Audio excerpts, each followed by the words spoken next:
The Pimax Client works a lot like PyTools, except it has the addition of this Pimax Store where you can buy games that will work on the VR headset. And you can launch all the games that you have in Steam VR right from here.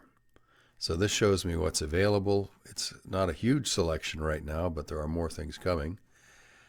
And I think it could be fun. I don't do the standalone games.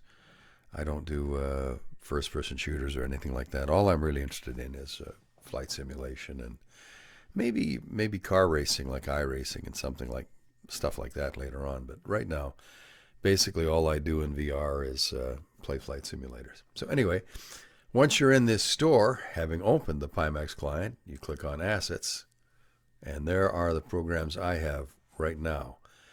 I have DCS, which is another great sim, digital combat simulator, but it's over on my desktop because I don't have a Steam version of it. So the procedure's a little bit different, but I want to show you a couple of things here. Now, in my last video, I said that to get to this screen, you need to click on the little box that represents, this little rectangle represents your headset. And you can see that mine hasn't connected. And when I click on Restart Headset, nothing happens. So here's job one. Let's just make sure. Oh, see, I have a very bright red light on this on my headset, which means I had turned it to the off position. So I'll hold the on button down. There, you hear the beep, beepity beep. Now it comes back and it's showing me a green light on the headset. I hear another beep, so we should start seeing a connection on the screen soon. It'll go from saying my Pimax 8KX is disconnected to saying that it is connected. And again, this can take some time. You've got to be patient. Don't assume it's broken. I don't know. It seems maybe if things are running in the background, everything gets slower. And with Windows 8, I remember I could check and see what was running in the background, whether Windows was doing an update. But I haven't been able to figure out how to do that with Windows 10. And every time Windows decides to do an update, it screws the pooch on all the flight sim stuff I'm doing in VR. All right, are you not going to work for me today? Not going to work for me? All right. Here's the next thing we do. Shut this down. Yes, confirm. And now we'll open it again. Again, I run as administrator. Hopefully it won't take as long to come up this time. So when I go through all this, I can see why new owners of the Pimax headsets get a little bit frustrated. I mean, it really is frustrating to learn how to use this thing, but once you do, it's pretty cool. All right, let's click on the still no response there. So the next step is on the top left of my headset. There's a cord that connects it to the display port and gets it power from the USB. It's a split cord. So I'm going to disconnect it just slightly. Oh, and just as I did that, the program discovered my headset. So I should have been a little bit more patient. So we'll see. We'll try again. Beep, beep, beep. That's the Windows thing.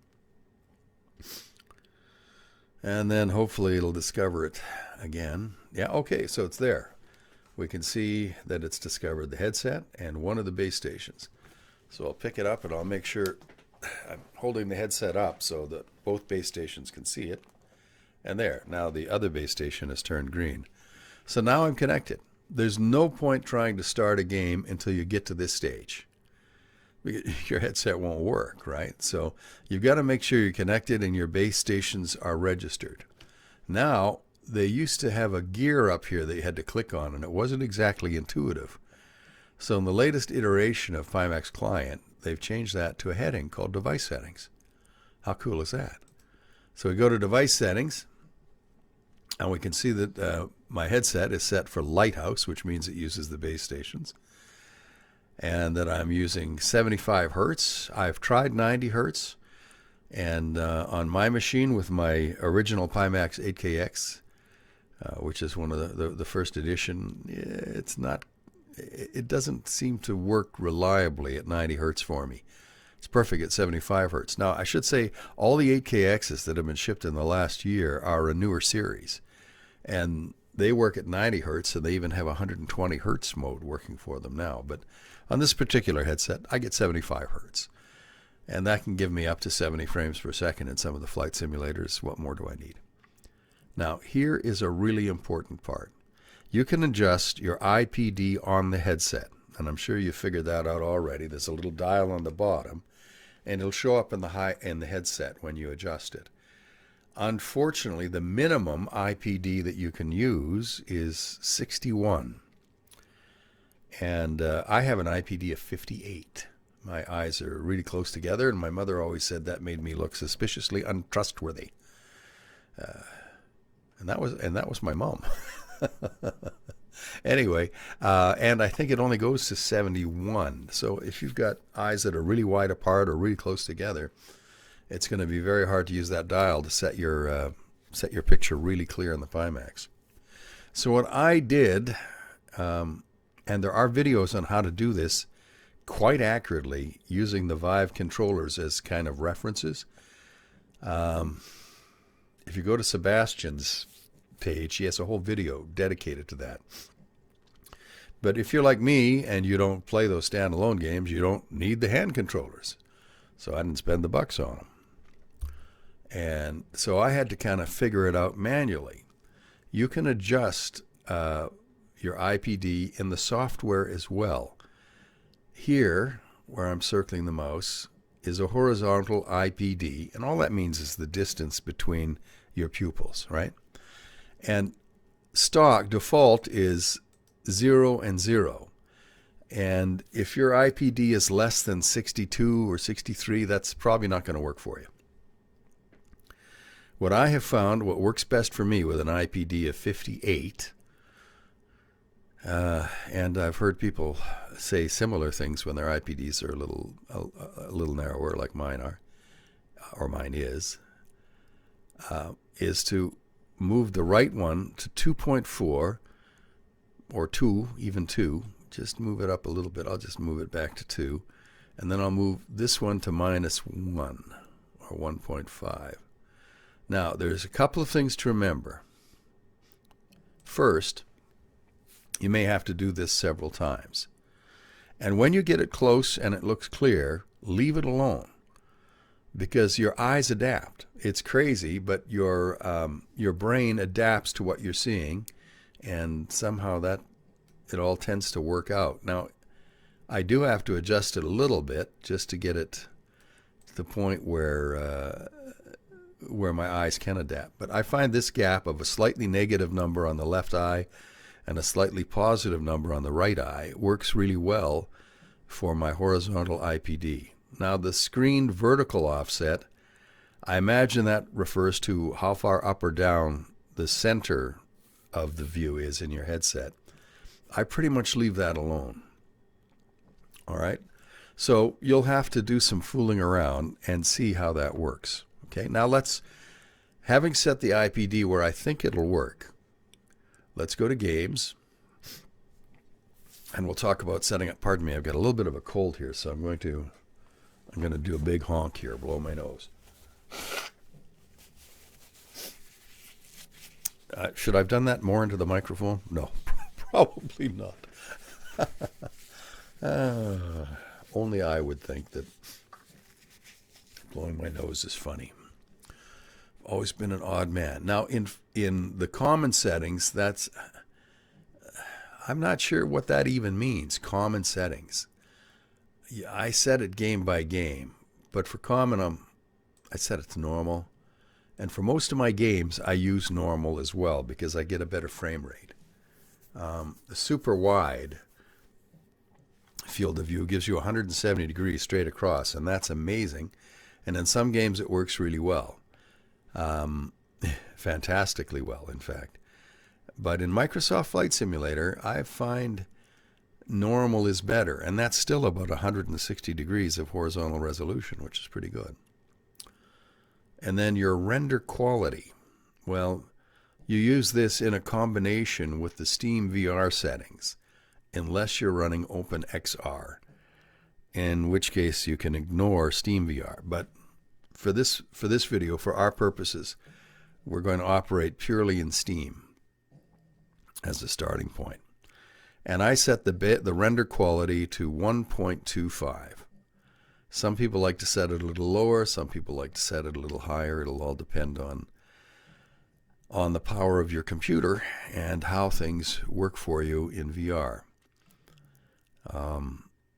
So having done that, parallel projection off. You used to have to turn that on for Microsoft Flight Simulator, and it knocked about 20% of your frame rate out the window and down into the toilet. I leave smart smoothing off, basically because I don't know what it does, and it doesn't seem to make any difference for me. The hidden area, leave it clicked. You know, you don't want to waste processing time rendering areas that you can't see. Colors, I found I had to move the brightness up to about 2. Otherwise, it was very dark in the headset. Contrast, I set at 1 rather than 0. All right, so now we can apply this. Excellent. And we'll save it. Now, I can go to games. I can start Microsoft Flight Simulator from right here. But I tend not to do that. If I'm running it in Steam, I tend to start Steam and then run it from the Steam library. I don't think you have to do it that way, but it does allow me access to other Steam programs that I might want to use alongside it, like VR frame per second counter, VR FPS. And as soon as we get, here it is, Shadows over Loathing. I don't even know what that means. The older I get, the less I know for sure. So now we can go to Games, Library, and I want to pick Frames per Second VR. It's a free program you can download, and it gives me my frame per second count when I'm playing. So we'll click on that. We'll hit Launch. Right, good. Now we'll go over here and just click on Microsoft Flight Simulator. That'll pop up. And we'll hit play.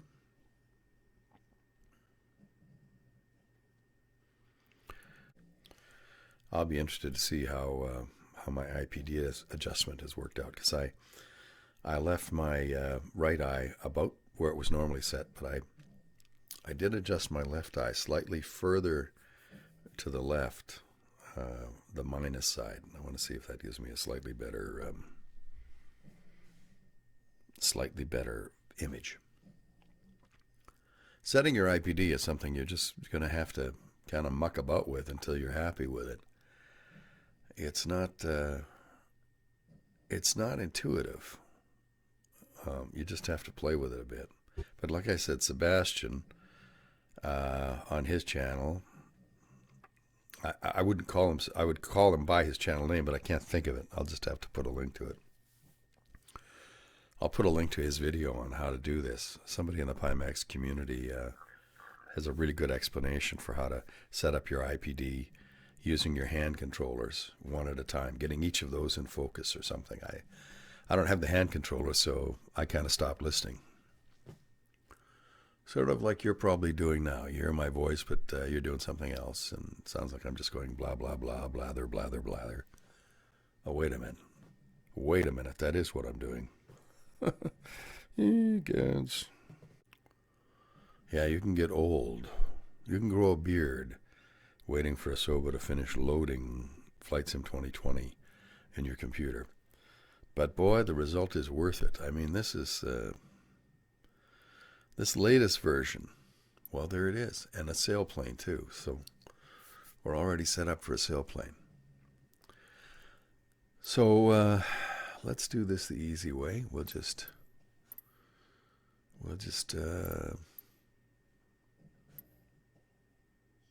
go to World Map. We'll select the field. Worcester Glider Airport, South Africa. That sounds like fun. We'll set the daytime for here, and doesn't really matter what month it is. We're just going to get into the game here.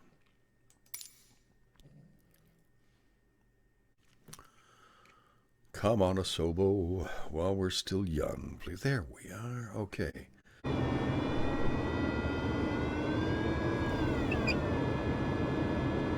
Alright, we got lots of runway.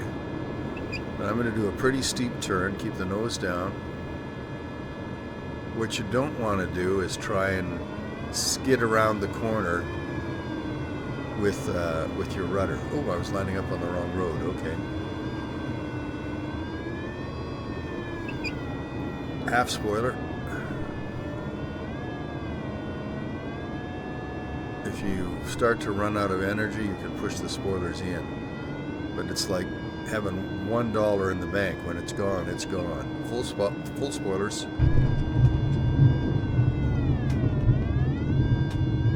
Work the aileron, work the rudder, keep it straight. Keep applying the brake. As you slow down the ailerons, the stick becomes less effective and the rudder still works. And then one wing will drop and you'll be down. Okay, well, there we have it. That's how you set your IPD and get going in the Pimax Client in Flight Sim 2020. Oh, that's an annoying sound. Let me turn that off. Ah.